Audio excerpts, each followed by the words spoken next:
একটি এসার ব্র্যান্ডের Acer E1-470 একটি ল্যাপটপ। আমি যখন ল্যাপটপটি অন করি এরকম একটা রিকভারি মেসেজ দিচ্ছে, উইন্ডোজ ওপেন হচ্ছে না। বাট অনেকবার ট্রাই করছি কিন্তু উইন্ডোজ ওপেন কোনোভাবে হচ্ছে না এবং রিকভারি করার চেষ্টাও করছি। এখন আসলে আমরা এটি নতুন করে উইন্ডোজ দেবো। তাহলে বন্ধুরা আমার সাথে থাকুন, ফিরে আসছি ইনটুর করে।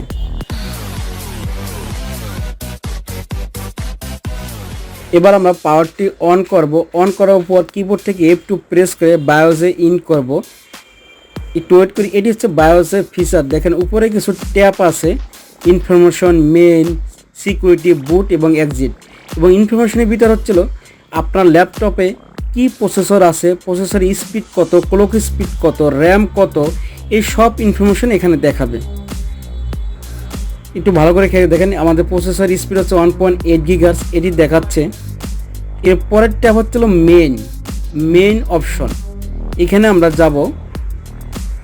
মেইনের ভিতর যেটা দেখতে পাচ্ছি সেটি হচ্ছিল টাইম, ডেট এবং টোটাল মেমোরি অর্থাৎ র্যাম কত। এখানে কিছু অপশন আছে এবং কুইক বুট এটি আমরা এনাবল রাখবো। নেটওয়ার্ক বুট এটি আমরা ডিজেবল করে দেব, অর্থাৎ এন্টার দিলে এরকম একটি বক্স আসবে, এখান থেকে ডিজেবল সিলেক্ট করে আবার এন্টার দেব। এবং F12 বুট মেনু, অর্থাৎ আমরা F12টি এনাবল রাখবো, D2 রিকভারি এনাবল করব এবং ওয়াক আপ ল্যান্ড এটি ডিজেবল করে রাখবো। এখানে দেখেন সাটা মুড, এই মুডটি আমরা যদি উইন্ডোজ 10 ইউজ করি বা 7 যেটা ইউজ করি, এখানে আছে আইডি মুড, আরটি হলো AHCI মুড। আমরা AHCI মুড দেব এবং এখানে আমরা উইন্ডোজ 10 ইউজ করব। এবং সিকিউরিটি ক্ষেত্রে দেখেন এখানে কিছু অপশন আছে, এখানে পাসওয়ার্ড দেওয়া নাই, অর্থাৎ আপনি বুট পাসওয়ার্ড দিতে পারবেন, হার্ড ডিস্ক পাসওয়ার্ড দিতে পারবেন। এখানে আপনার যদি পাসওয়ার্ড সিলেক্ট করে দেই তাহলে আমরা বুট পাসওয়ার্ডটি সিলেক্ট করতে পারবো এবং হার্ড ডিস্কের পাসওয়ার্ডটি আমরা এখানে পাসওয়ার্ড দিয়ে এটি লক করে রাখতে পারবো। এর পরের যে ট্যাবটি আছে সেটি হচ্ছিল বুট।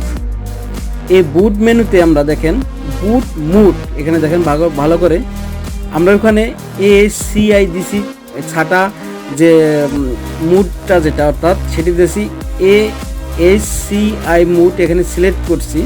এবং বুটের ক্ষেত্রে আমরা যেটা সিলেক্ট করব, এখানে দেখেন লেগাসি বায়োস আছে আর হচ্ছিল UEFI মুড। আমি যখন এখানে উইন্ডোজ 11 সেট আপ দেবো সেক্ষেত্রে আমরা UEFI মুড সিলেক্ট করে এন্টার দেব। বুট প্রায়োরিটির ক্ষেত্রে উইন্ডোজ বুট আছে, হার্ড ডিস্ক বুট আছে, ডিভিডি রাইটার বুট আছে, USB আছে। আমরা যেটা করব, এখানে দেখেন যে CD/DVD রাইটার দেওয়া আছে যেটা এটা আমরা ফার্স্ট বুট করব। সেই ক্ষেত্রে আমরা কিবোর্ড থেকে F6 প্রেস করে আমরা 1 নাম্বার অর্থাৎ ফার্স্টে নিয়ে যাব। এবং হার্ড ডিস্ক দেবো হচ্ছে সেকেন্ড বুট। হার্ড ডিস্কটাও সিলেক্ট করে F6 প্রেস করে আমরা সেকেন্ড বুটে দেব। তাহলে মোটামুটি আমাদের বায়োজের কাজ শেষ। এবার আমরা ডিভিডি রাইটারে আমরা উইন্ডোজ 11 ডিভিডি ইন করব। এখানে খেয়াল করেন আমরা কিন্তু এই ডিভিডি রাইটার আমরা ফার্স্ট বুট করে রেখেছি, দেখেন। এবার এক্সিট প্রেস করব।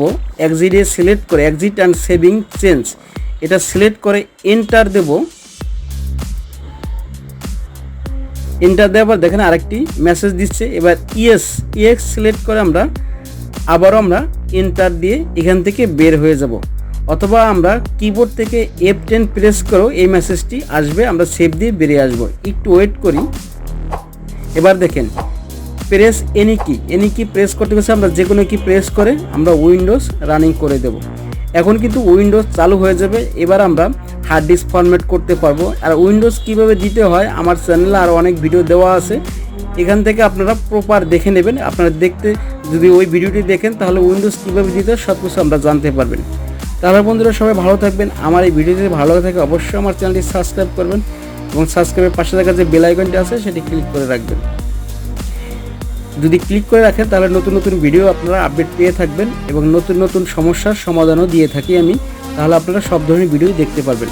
সকলকে ধন্যবাদ, সবাই ভালো থাকবেন।